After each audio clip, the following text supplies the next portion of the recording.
प्रेम से बोलिए साचे दरबार की। शेरा वाली मैया की। आई भजन के भाव लागल तुहे एगो मेहरारू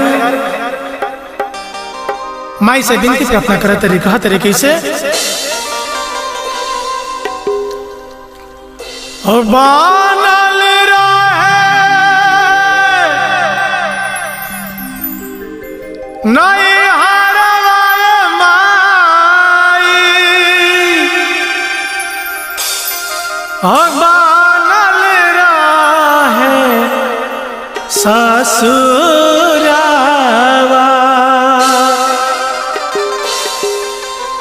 ऐसा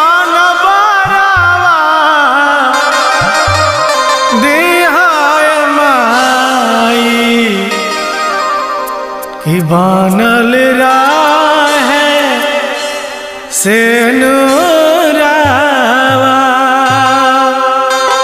चलिए हम चाची लोग से माई भाई लोग से विनती प्रार्थना करते नहीं के चाहता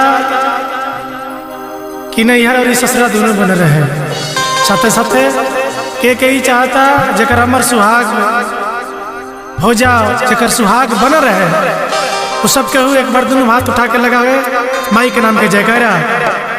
चले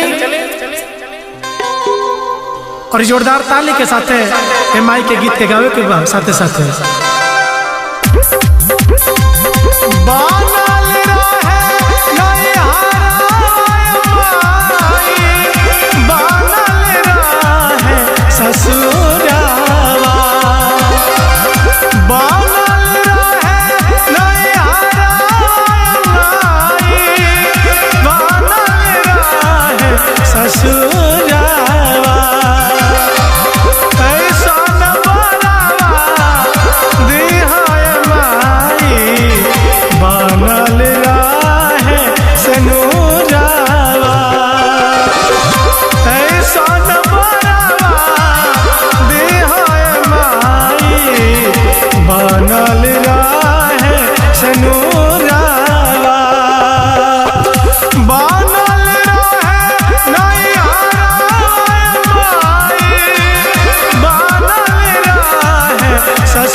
बनी जाए।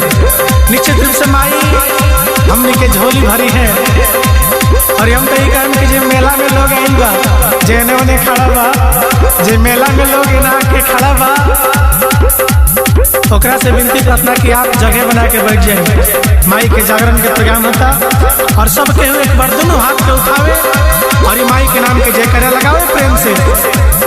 प्रेम से बोल दई थावे वाले मैया की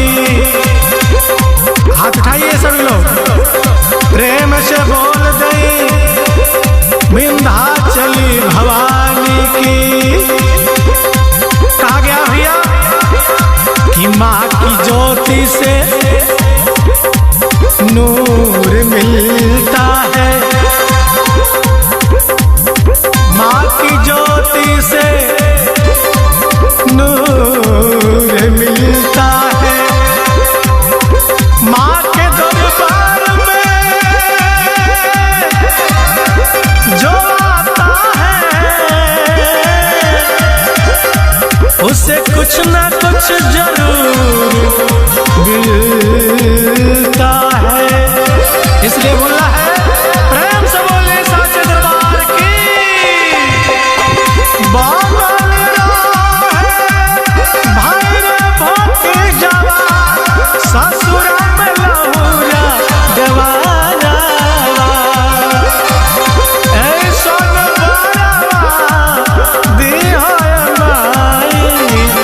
बनल राहे से नूरावा, ऐसन बरावा दिहाय माई, बनल राहे से नूरावा।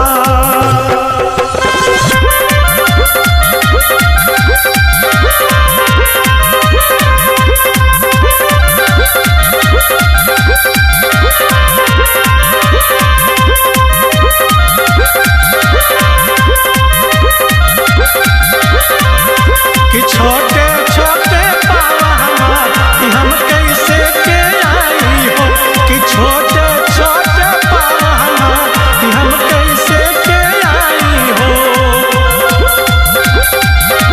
जहाँ माई जहाँ